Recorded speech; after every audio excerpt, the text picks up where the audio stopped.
Pour m'appeler, il m'aboie dessus comme si j'étais une chienne. Il me donne un grand coup de pied dans ma jambe. Ma tête heurte le sol très fort et ça s'est résumé en traumatisme crânien frontal. C'est nos futurs professionnels de santé qui vont bientôt travailler dans quelques mois. Mais tu peux pas dire qui c'est?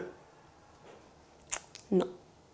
La plupart des étudiants en kinésithérapie en Espagne, ce sont des Français. Et dès la première semaine, je me suis très bien intégrée. On était tous dans une résidence universitaire, tous ensemble. Ça s'est très bien passé jusqu'au 6e jour où l'harcèlement a commencé. Il se trouve qu'il y a un garçon qui voulait quelque chose avec moi, je n'ai pas répondu à ses avances. Et de là a commencé un harcèlement, des rumeurs, des insultes régulières. J'avais des gens qui m'envoyaient des messages parce qu'un des garçons avait donné mon numéro, comme si j'étais une prostituée en fait. Et en octobre, la première agression. On sortait d'une soirée d'intégration de boîte de nuit et il y a ce groupe de garçons, environ 6, dont un qui m'a frappé au visage, ça m'a fait tomber par terre et aucun est venu m'aider. Et en janvier, 2 mois après la première agression, un garçon à qui je n'ai jamais parlé de toute la scolarité et de tout le début d'année me voit en sortant de boîte de nuit, je n'étais même pas avec lui. Il s'approche de moi, il me donne un grand coup de pied dans ma jambe qui me fait tomber par terre. Ma tête heurte le sol très fort et je me souviens plus de rien. C'est un gros blackout pour moi et les personnes